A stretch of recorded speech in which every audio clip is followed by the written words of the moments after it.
But we have found that it's better when we're up here just because everybody can hear us and we can see everything that's going on. And so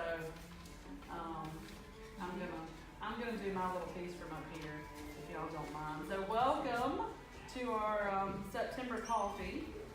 We are really excited that we have been able to host several coffees now here when folks for whatever reason, either they cover a regional area or don't have a permanent home that would hold enough people or whatever the reason may be. So we're excited to be here and thank you to our host this morning, Partnership for Community Care. We're going to turn things over to them in a few minutes and let them talk about some stuff. Are y'all co-hosting? Yeah. Well, I'll let you talk. You want to talk about that too? Okay, all right. You go when you're finished. Okay, all right, awesome. So, just a few things that are coming up.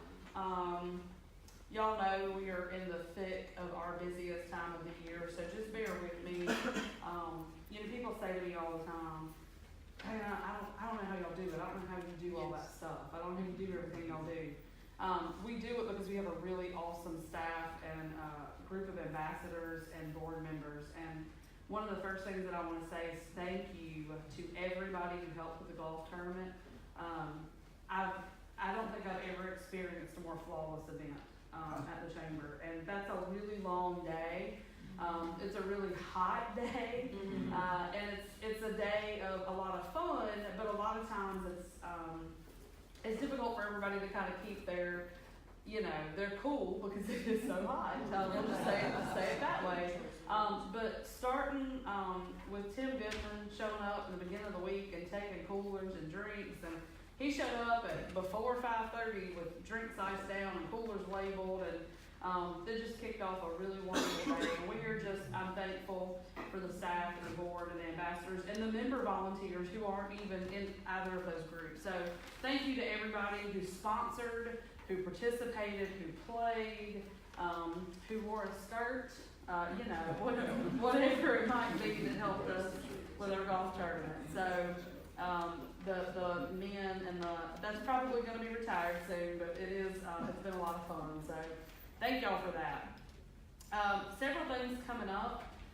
Topics at 12 is this Tuesday, September 11th at noon with Wood Forest Bank. They are having lunch provided by Downtown Doghouse. So come out and hear what they have to say. I know it's an FDIC program, so it's going to be really informational.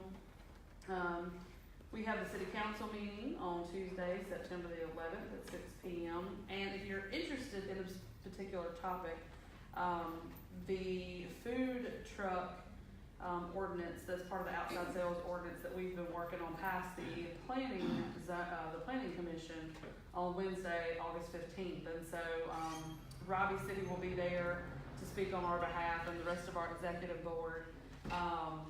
And so if you're interested in that particular issue, but we're really pleased with the ordinance and how that's going. So that's going to be definitely on the agenda.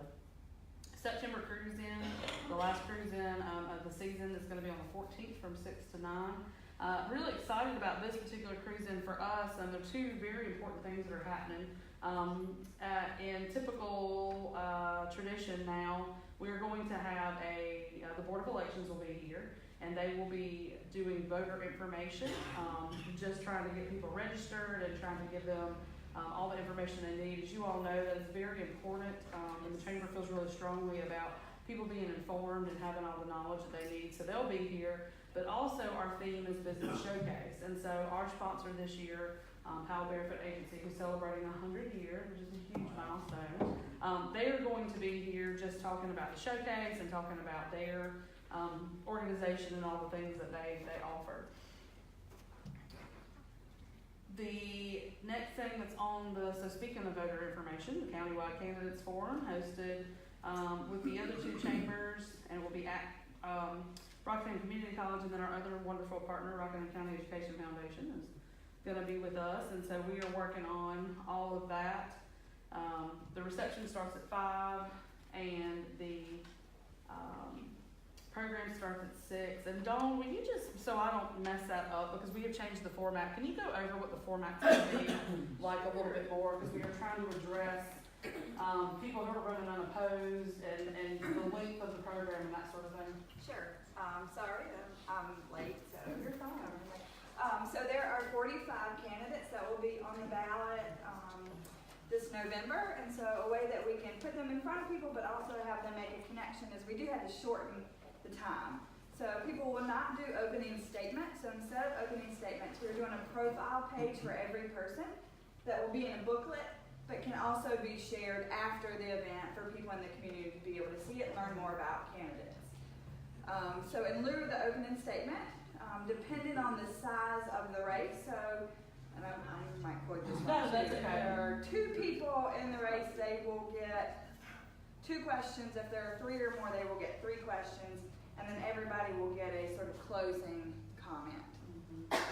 And so it still will be a long event, but we want to make sure that everybody gets recognized.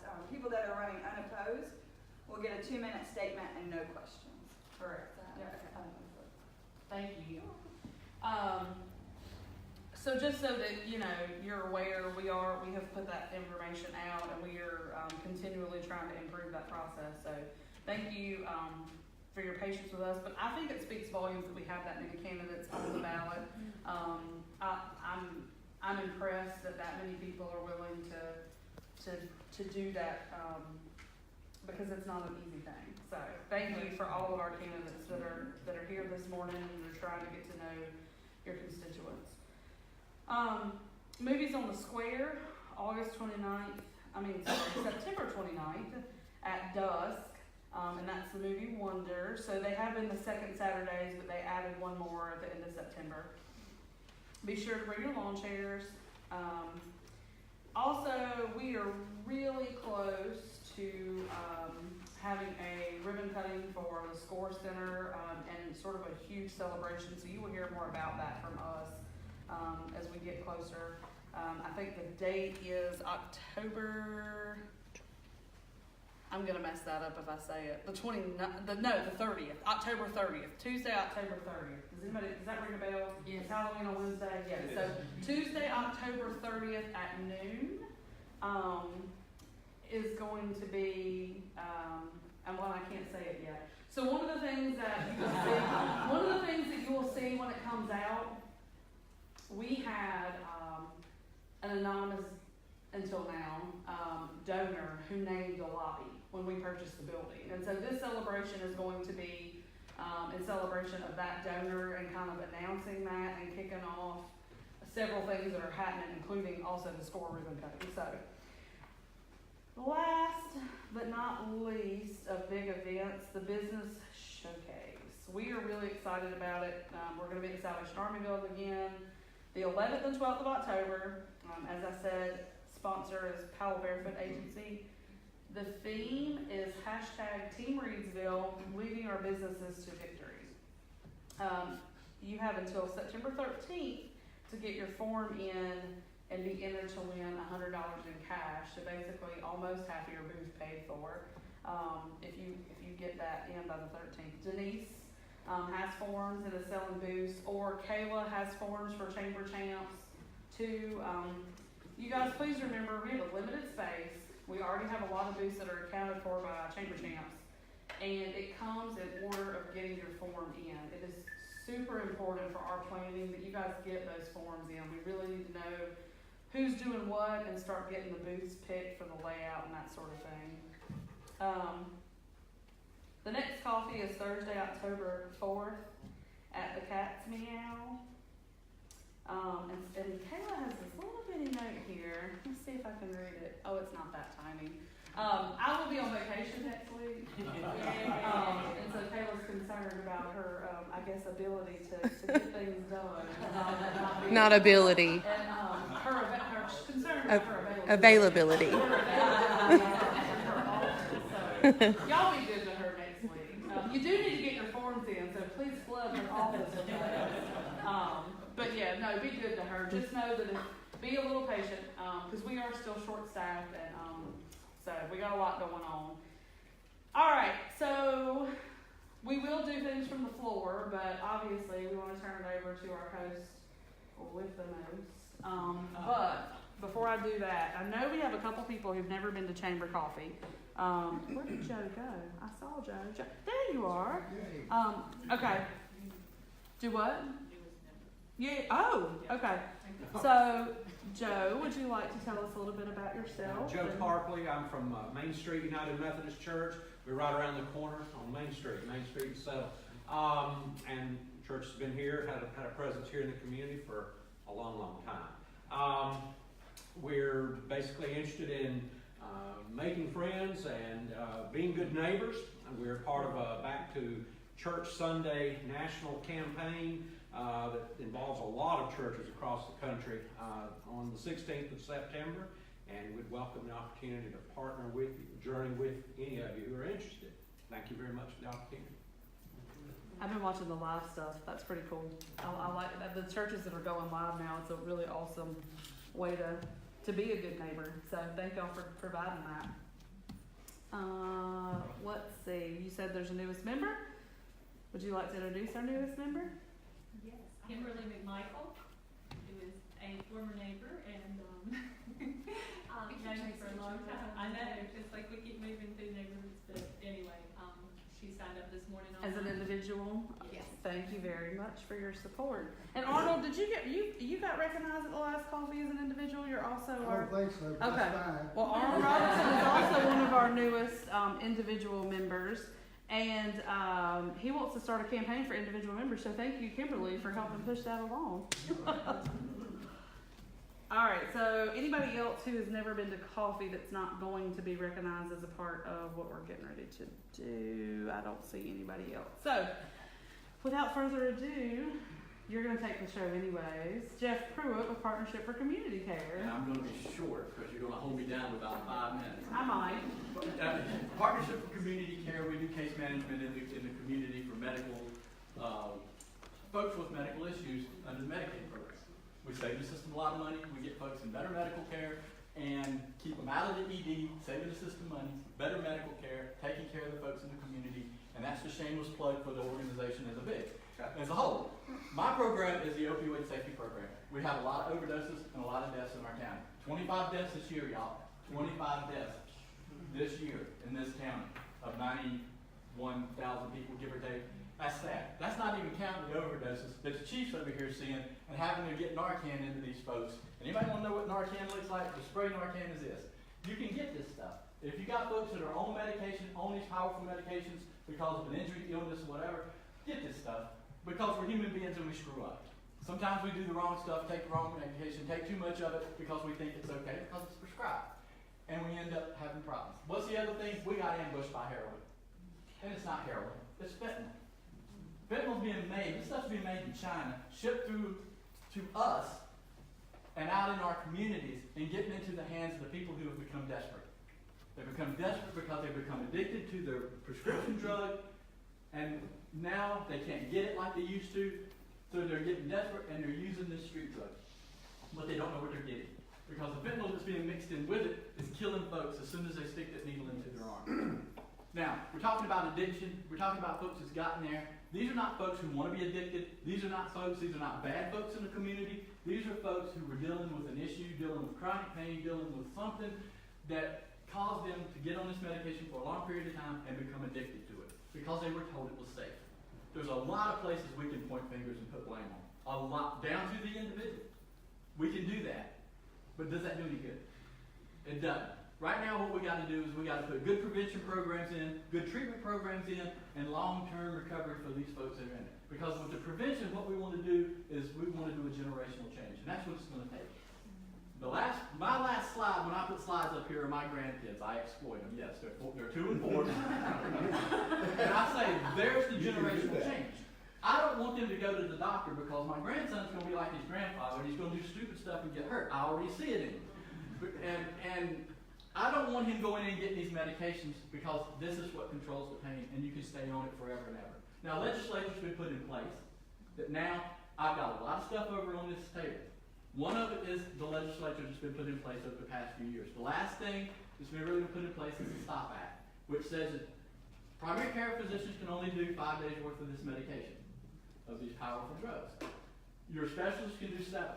You got to go revisit it at that point. But I can tell you, a lot of people in this room, to include myself, because I'm scarred up pretty bad from all the stupid stuff I did when I was a teenager, to say that I didn't need but maybe a couple of those pills, then my body allowed me to control the pain on, something else over the counter. But when people were told that you can take this stuff and you can take it a long period of time and it's safe, it was a huge lie. But the people believe their doctors, and the doctors believe what they were told. I'm in no way informed saying the doctors, they were told if you didn't do this, you're a bad doctor. Now if you prescribe, you're a bad doctor. They're confused. So that's what we're here to do, is do all the education we can. You got to get rid of the old medication for one thing out of your house. I want to thank the chief because they were the first one to put a drop box in the community. You can take it over to law enforcement, they can walk in the door, they got a box there. Now, take the powerful stuff in there and get rid of it, because if it's other stuff, over the counter stuff and things like that, you can get rid of that in other ways. But they take that and they incinerate it and they get rid of it at their expense. Now, every law enforcement agency in this county now has one of those drop boxes. So you can go in there, unless your picture's up on the wall and you're scared of getting arrested, you can go in there and drop that in and walk away. And if you do it real quick, they might not notice. But another way of doing that is they've got this stuff that you can put into the drugs now, and this is from Walmart. Now, I'm not doing any shameless plugs from Walmart, but I'm just letting you know. Walmart now, if you get your drugs from there, and you say, hey, if I got extra drugs I want to get rid of it, they'll give you this pack of stuff. You fill that bottle about halfway full of water, put this in there, shake it up real good, it disintegrates, and you can throw it away. Now there's bigger packets of that stuff that you can purchase, and you can do that, and that way if you don't want to go in a law enforcement agency, you can do it at home. There's lots of information over here. Please get it, because one of the things we need to do is we need to educate every age group. And we need to work with our businesses, because what I hear from the businesses is we have a lot of people that come in, and we got a lot of job openings. But they come in and they interview well, and we want to hire them until it comes time for the drug test. And then we can't hire them. Well, that means that we need to talk about what do we need to do with these folks. Because they are employable, they're motivated, they're here, and they may have the skill that you need. But now they've got another issue. And what I want to do is what we heard was, you got no treatment. You got nothing in Rockingham County. Now we do. And it's not just them, but they're probably one of the bigger ones. And they're right here behind the chamber. How many people know about Triad Behavioral Resources? Learn today. It's working. Yeah. So what I want to do is I want to turn it over to say, how can we take the prevention, the treatment, and the recovery efforts into our community, educate our businesses, educate our schools, educate, where's our church? Dang, we can't keep those people. That's a good one we need. We need that faith-based community involved with this so that we can work with this and come into the churches and talk about it. Because people need to understand and get rid of that stigma of these are bad folks. I don't want to talk about it. I want to stick my head in the sand. Because there's two types of stigma. There's a community stigma that I just talked about. There's the individual stigma of I don't want to go to treatment because I don't want people seeing me go there, to that place. The place that's going to help them. So I want to take a minute and turn it over to these guys because I really want them to be able to talk about this is what's in the community to help these individuals and how can they help everybody in this room get the people into these treatment organizations so we can get rid of this problem, stop the overdoses, reduce the overdoses, reduce the deaths, and reduce the number of people that are getting hooked on this stuff. And somewhere down the road I can retire. That's my goal. Matt. Thanks, Jeff. Morning, everybody. My name is Matt Sanford, director and owner of New Vision Therapy and director of Triad Behavioral Resources. Both those clinics are just down the street. I want to tell you real quickly about these, but I want to say some words to you and get your reaction. So, Triad Behavioral Resources is a substance abuse treatment outpatient facility. We accept cash pay and also private insurance. Truth is, cash payment is pretty onerous for most folks, so that is a barrier. Reality is we have to keep the lights on, unfortunately. And New Vision Therapy is for folks that are Medicaid insured. So when someone's referred to us, what determines what direction what clinic they go in and what their funding source is. It's the same clinicians, same doctors, same place. It just has to do with how we've organized it. We have been in the community since July of last year. We have partnered with Cardinal and had a contract with Cardinal since October of last year. So we're really excited about being here. We're members of the chamber. So, and we're really glad to be here for a coffee. We were just talking, we want to talk to whomever we need to about hosting, especially since we're just literally 2 buildings down. So that's who we are. And what we do is we really see substance use disorder as, and the research has really clarified this. There's no question that it's a brain disorder. All the questions about, is it about character, is it about morality, is it about any of those stigmatizing ideas, that's wrong. Because the science is clear. About 1 in 7 folks in North America are susceptible to substance use disorder. Substance use disorder is like any other chronic illness. There's a spectrum from moderate to severe, mild, moderate to severe.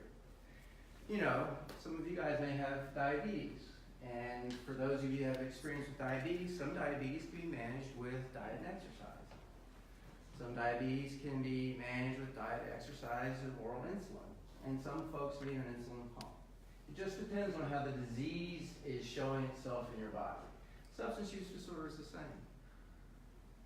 Now, if you go, and kind of to piggyback on what Jeff was saying, if you go and you interview for a job, and you interview well, and you've got skills that are needed for that position, and when you're doing the health questionnaire, you check you have diabetes, and they can't hire you, would that be legal? But you have a positive urinalysis for a drug that is you're using because your brain has a disorder that prevents you from being able to control the use of that drug.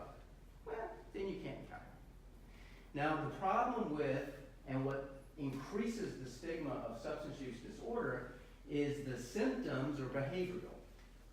The symptoms are driving drunk and killing people. The symptoms are robbing and stealing in line. I've been doing this work for 30 years, working with everything from adolescents all the way through, working with family members. I've never met one person who said, I can't wait to grow up and be an addict. I've never met one person who said, man, this is a rip-roaring good day. When do I get to go to jail? I've never met that person.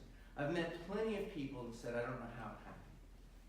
I wish it happened. This wasn't the plan. I've met plenty of family members that said, that's not how we raised them. They're smarter than that. They went to church. They know right from wrong. Well, the science is really clear. You can take pictures of the brain and you can see that the part of the brain that helps make decisions, the part we're all using right now, gets hijacked by this drug. Just like with diabetes, heart disease, asthma, it's up to the individual to follow the treatment plan they're given. It's also the same for someone with substance use disorder. And that's how we see when folks come into us. We say, welcome, we're glad you're here. We appreciate the courage it takes to come and be here. That's right. You are dealing with a medical condition that the science has said this is a brain disease that you didn't cause. Now, of course, people will say, well, if they never used, they wouldn't become addicted. And that is correct. What do you guys think in North Carolina is the percentage of high school graduates that have experimented with alcohol, tobacco, or marijuana by the time they graduate? 60%. 80. Got an 80? Got a 90? 75. You're the closest. It's 95 to 98% have experimented with alcohol, tobacco, or marijuana. Okay? In our culture, it's a rite of passage. I bet some of y'all did too. Okay? I did. Now, what the research shows is 1 in 7 of those folks are going to begin a process in their brain beyond their ability to control. Does that mean they're not responsible for their behavior? Of course it doesn't mean that. It does provide an explanation for the seemingly irrational behavior. Why would you put your life in jeopardy over and over again? So that's the approach we take when people come to us. If you refer someone to us, we're going to welcome them, we're going to partner with them. Our job is to help with our clinicians, with our staff, to help them learn tools so that they can cope, they can get stable, they can learn to function in life without having to depend on a medication to help them do that. I'm going to use some of these words and I'm using them on purpose, and I want you to just tell me what comes to your mind. Drunk, junkie, crackhead, tweaker, meth head. All negative. All negative. I want you to get the picture of that person in your head. Okay? Get that person that those words have in your head. That picture is them and those, not us, right? And whenever you create a them and a those, it's easy to push them away. Right? I don't have to see them. They're not one of me. They're not us. But the truth is, I would be amazed, or you may be amazed, if we could just one at a time go through and say, who in your family has substance use disorder? Who do you know? The vast majority of all Americans have been touched by this. They either are, have a spouse or a child or an aunt or an uncle or a mom or a dad or a good friend or a coworker that has been affected by substance use disorder. What opiate epidemic has done for us is it has allowed, is different from the crack epidemic of the 90s, right? We dealt with that one way differently than we're dealing with the opiate epidemic. What the opiate epidemic has done for us is it's made it mainstream. Good, right, wrong, indifferent, it's made it mainstream. And what I want to say to you is we're not dealing with an opiate epidemic, we're dealing with an addiction epidemic. Yes. This is something that's overlooked. We're very focused on the deaths of opiates. I think the last number I saw is 74,000 Americans died last year from opiate overdose. 74,000. Alcohol kills 3 times as many every year.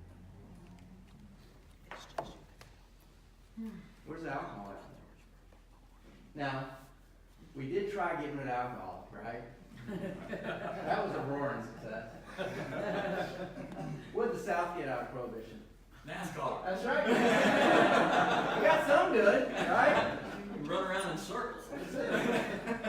Make a lot of money. So, you know, one of the things, and I appreciate the chief being here, I appreciate all the leadership and the community being here, because this really does, this is not a one-size-fits-all approach. This must be a community working together. So, here's a hopeful sign. Alcohol use among teenagers is down. Marijuana use is way up. The first use of initiation used to be about the age of 12. Now it's about 14. That's still way too young, but it's better, right? We have a culture of looking at some drugs as being okay, alcohol and marijuana seen as being okay. Some folks don't even see beer and marijuana as a drug. Some people, do you drink? No. Do you drink beer? Oh, yeah. Is that alcohol? I thought you meant liquor. And people mean that. I don't drink. And marijuana is seen as not being harmful. Now, I'm not a moralist. The vast majority of people that use chemicals do not become addicted. Different chemicals have different rates of addiction. About 9% of the people that smoke marijuana will become addicted. About 7% of the people that drink alcohol will become addicted. About 70% of the people that use opiates will become addicted. Mm-hmm. So different drugs have different rates of addiction because of how it affects the brain. But if you have started at a young age experimenting, your chances of having substance use disorder as you mature increase exponentially. Again, that's science-based. So the longer we can keep folks from, this is the prevention piece, from initiating their use, the less likely they are to have substance use disorder later in life. The more thoughtful we are in pain management, the less likely we are to introduce folks, because anybody that takes an opiate is going to become physically dependent. That's the nature of it. You take it for about 4 or 5 days and you abruptly quit, you're going to be in withdrawal. The difference is folks that go from physical dependency into substance use disorder is they are seeking it out for other reasons. Right. It's not just physical management, it's psychic management. Yeah. It is very good to get rid of psychic pain. All your worries go away. And so this is the kind of information and education we're providing to folks that come see us. It makes more sense to me in a community that is a tight-knit small community to say, you know what, I have this person that has been working for me for 12 years. They have a good skill set. They've been a good worker, but their behavior's gotten erratic, and we gave them a year analysis. And they're showing up positive. I don't want to let them go. What do I do with them? Well, we can help. We can partner with you, with them. We can help them. There's really good evidence that employee-initiated treatment that has follow-up has high success rates. Mm-hmm. High success rates. And it's cheaper than firing a good, loyal employee and rehiring somebody and training them. It's much cheaper. It also encourages employee retention and loyalty. Because then you gave me a chance. I appreciate that. And now you got somebody on staff with you that says, because they know what's going on. Then they can start talking and say, you know, man, I had a problem with that too. Right. Help me. Right. And then it can begin to spread out. So, very honored to be here. One last thing I'm going to leave you with is this. So we all have prejudices and preconceived notions. I do. I think it's important to be honest about that with ourselves. The biggest obstacle, well, there's 2 huge obstacles. Okay, so there's 3. The biggest obstacle, I think, to seeking help for substance use disorder is stigma. Yes. I don't want to be one of them, which we know is not bad as us. That's what the evidence shows us. But who wants to be one of them? Nobody wants to be a junkie, drunk, crackhead, meth head, tweaker. No one wants to be that. Substance use disorder. Maybe language does matter. 2, access to treatment. That has to do with location of treatment providers and funding sources. One of the reasons we came to Reedsville was to be able to provide that. We can provide folks that are commercially insured and Medicaid insured. We don't yet have the ability for folks that don't have either of those resources. And then transportation is a huge issue in this county too. So we're working, we're wanting to partner with you. If you have any interest of us coming and talking with your staff about substance use, try to reduce some of the stigma, try to normalize the experience that this is like any other chronic disorder. There's also I'd be glad to do that. There's also the impression that substance use disorder is not treatable. But NIDA, National Institutes of Alcohol and Drug, National Institutes of Drug Abuse, and the National Institutes of Alcohol and Drug Studies have done a comparison between outcomes of chronic disease, type 1 diabetes, asthma, hypertension, and substance use disorder. I want you guys to guess. Okay, we've got type 1 diabetes, we've got hypertension, high blood pressure, we've got asthma, we've got substance use disorder. Which of those chronic diseases has the highest compliance rate, you think?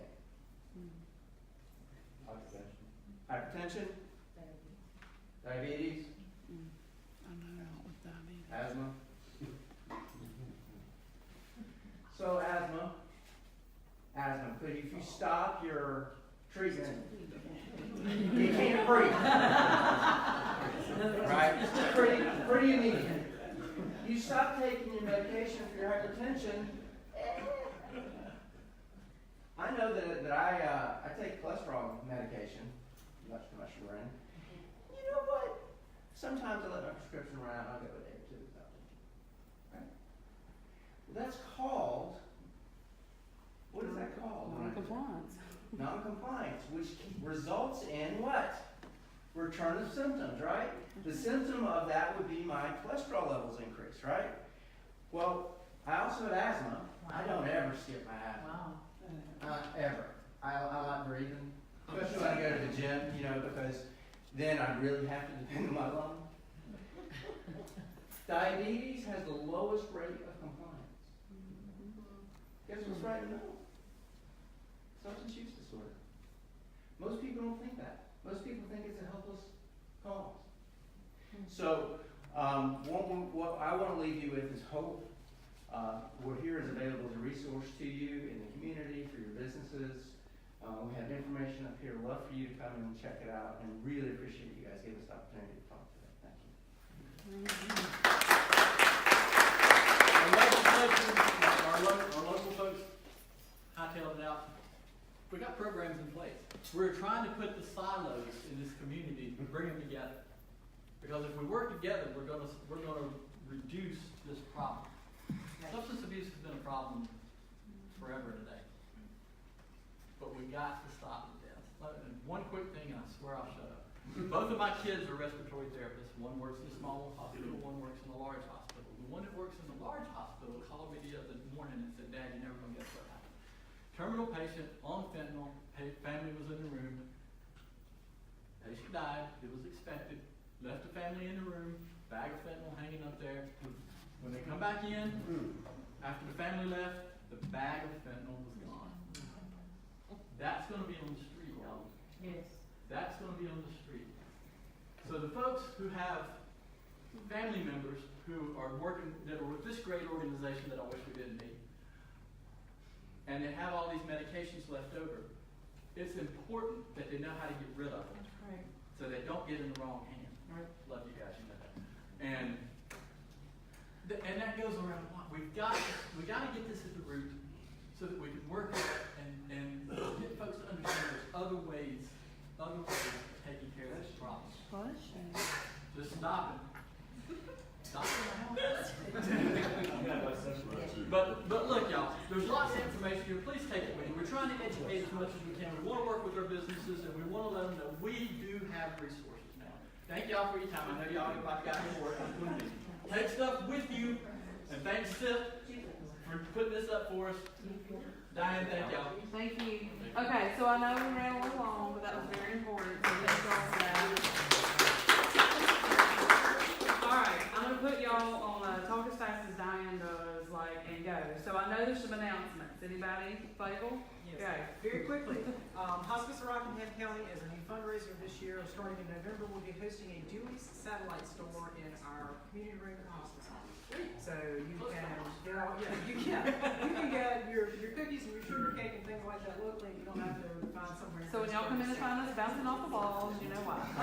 Alright. Anybody else? Yes. Anybody Mount else? Jubilee Ministries Family Fun Walk Saturday, an auction. Big event, it's not too late to register, you can go online, I've got some cards you can grab on your way out to point you in the right direction. Thank you. Anybody else? Christian, have you talked at coffee before? I am not. Well, Okay, take this up. Christian, listen, it just hit me. This is Christian Thornton with Paychecks, Hey, everybody. who we are one of their newest clients, and we're really excited about.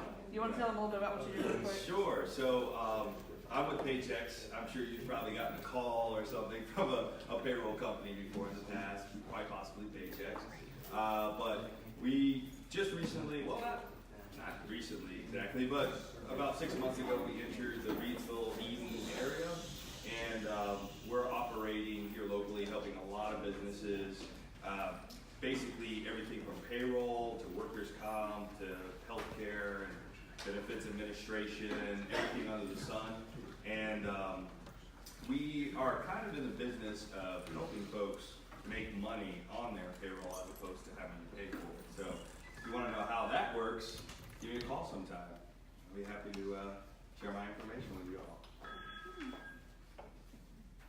Anybody else have an answer? Yes? I just want to say, I do have the forms for showcase, so if anybody wants to fill that out before you leave, and then you don't have to worry about it again, then I'm happy to take care of that today.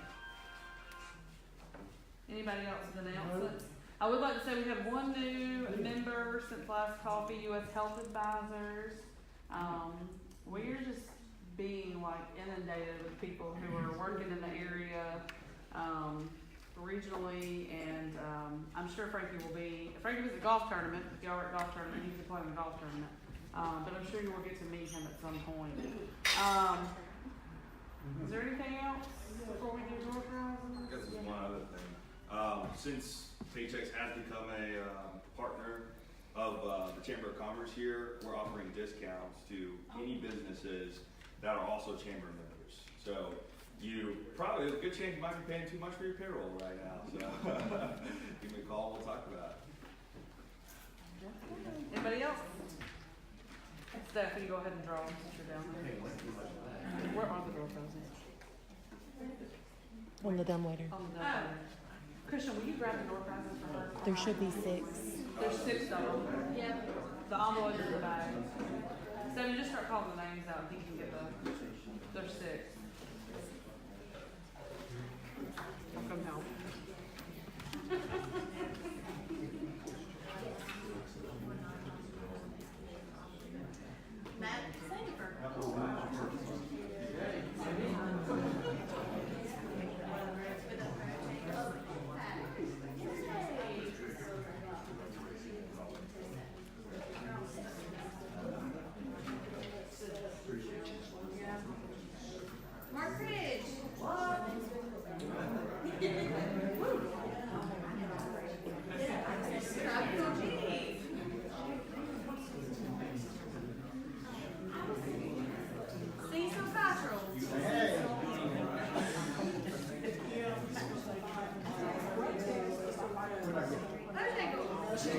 Hey.